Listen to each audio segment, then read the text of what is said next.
This is Let's Talk Big with Jane Berger and Jen Hazel.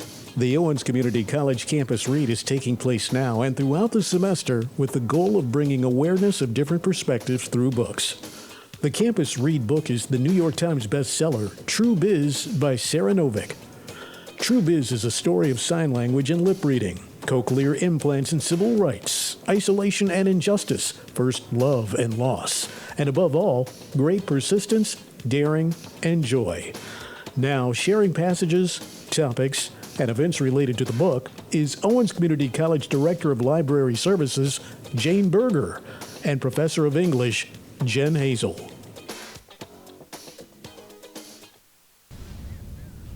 Welcome to Let's Talk Big. I'm Jen Hazel, and my co-host is Jane Berger. And with us today, we have Joe Duda, a philosophy instructor. Yeah. Welcome. That's like, yeah. Thank you. Jane, do you have a passage? Thought you'd never ask. Yes, I do. From our favorite book this semester, Tru Biz. This one is on page 205, and it's a little bit different from the traditional passages that I usually choose, but I think it's very timely. This one's called The Cure for You. So since ancient times, hearing people have been trying to cure deafness, with some tactics more successful or harmful than others. Throughout history, swindlers and medicine men have frequently been charged with fraud for their false claims to have cured hearing loss.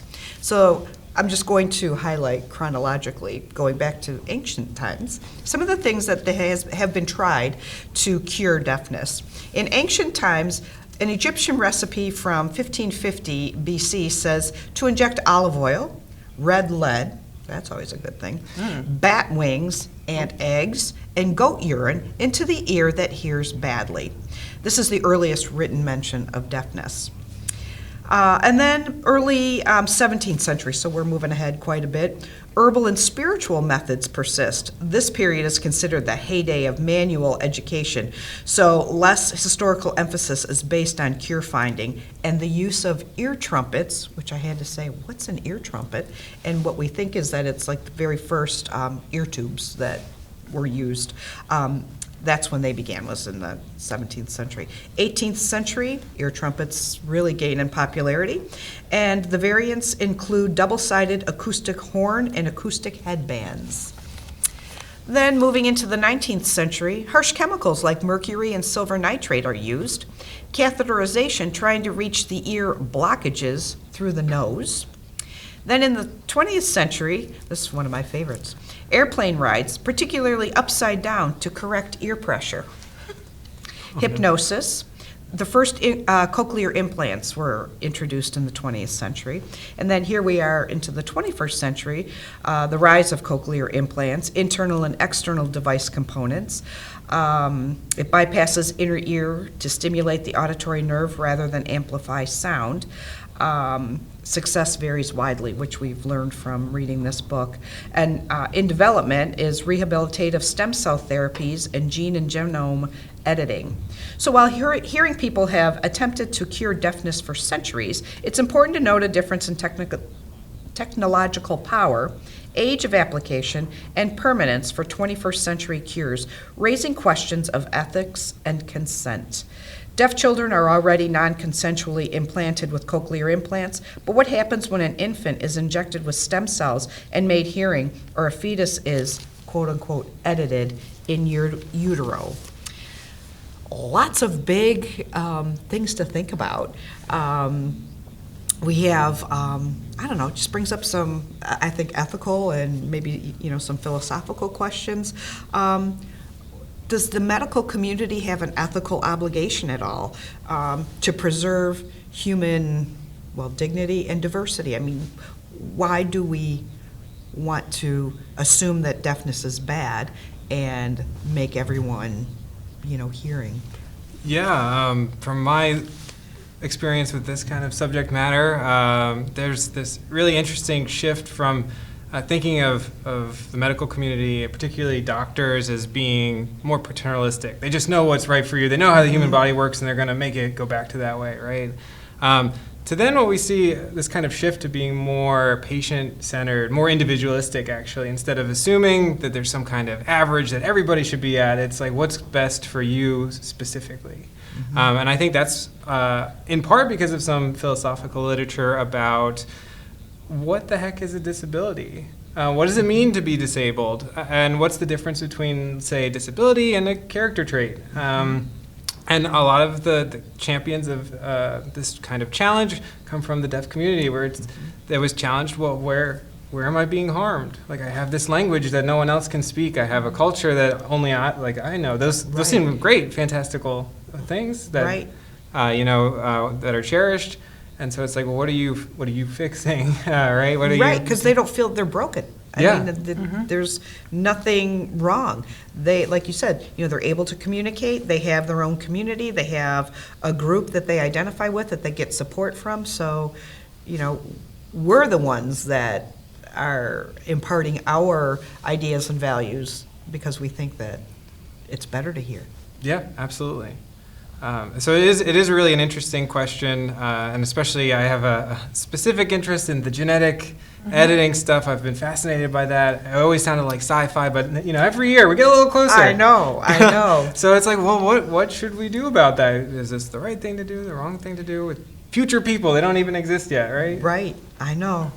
It is all too much to think about, though, like what the possibilities could be. And you're right. I mean, to me, it does just seem like sci-fi and so far off into the future, but it's not. And I'm sure the research, is to a point where we probably could do a lot more than what, we are. Well, in a lot of ways, it begs the question, just because we can, should we? Right. Absolutely. And what other implications for things based on, because we can, does that give us, free license to go ahead and do so. Right, and change the map of, human existence based on what we've previously only dreamed of in the movies that now actually seems like may be possible. And I think this idea of those who are deaf not feeling that they are broken and need to be fixed is probably a lot of why, or what we should consider as ethical implications to messing so much with it, because here's something that works for the individuals that it truly affects. And in reality, people wanting to fix from an outside view, is I want to fix so that my life with working with you is easier versus the person that it actually is affecting every day. Well, and it's comfort, too, because this is what we know. We know our hearing world. So therefore, that's better. And it will be better for you to join me in my world, and we can communicate so much easier, and it keeps me comfortable. I think a lot of that uncomfortableness, of not knowing and having to make an effort to learn a different way to communicate. It takes time, and it takes patience, and you have to practice, and not everybody likes to do all of those things. Patience, not something we're wired with, I think, automatically, but just generally, me specifically. Yeah, well, and even the book does have a few discussion questions. They use the term designer babies. Yeah. That is interesting here, and really they're like, who gets to make that decision? Right. And really, what's interesting is knowing what we have learned this year about deaf culture.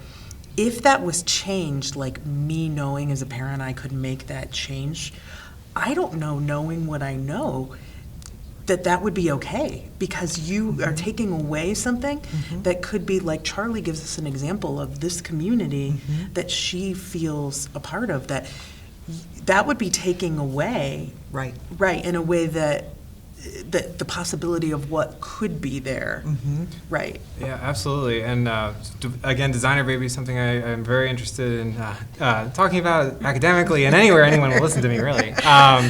But yeah, so there's this question of, well, it seems like if I could prevent some illnesses, some like rare blood cancer. So this is one of their first successful. This happened last year, a year or two ago. 12-year-old girl, incurable cancer of the blood. They genetically edited her T cells to attack the cancer, and they said they're monitoring her currently, but seems cancer-free so far, last I heard. Wow. So that's exciting, but then it's like, well, how far can I take this thing? And the philosophical worries are, hey, we need diversity as a species. Most species need lots of diversity among their members. And, we all look at the same magazines, and we might be, in terms of like beauty standards, we might have some skewed perception. So we're going to fall into some trap like, healthy child's a good child. And then it'll be like, well, blue-eyed child, maybe that's good. Or like, they need to be this tall. And then we get into, wait a minute. Right. That's a problem. And if we know history, as many of us do, we know the dangers of starting to limit. Right. What we look like, where we, all of our yes. characteristics, so that we're homogeneous and there is no, variation within. within. Yes, we all look the same. Right. Well, we could continue to keep talking about this, as I feel We could like talk real big with this. Yeah. right? Because I feel like there's more we could say. But I think what we'll have to do is, I think we're going to have Joe back at another time to kind of pick back up this Always conversation. Yeah, happy Thank to you. talk anytime. Wonderful. So that'll do it for us today. We better wrap this up. Please listen to Let's Talk Big on Outcast OCCR, Owens Community College Radio, Thursdays at 7 and 10 in the morning and 7 and 10 in the evening. You can also listen to the podcast anytime. Find the Let's Talk Big link on the Owens Outcome website. That's Outcome with 2 M's. Outcome.com. OwensOutcome.com. Let me actually get that correct. OwensOutcome.com with 2 M's. On behalf of Jane Berger and Joe Duda, I am Jen Hazel. Keep talking big.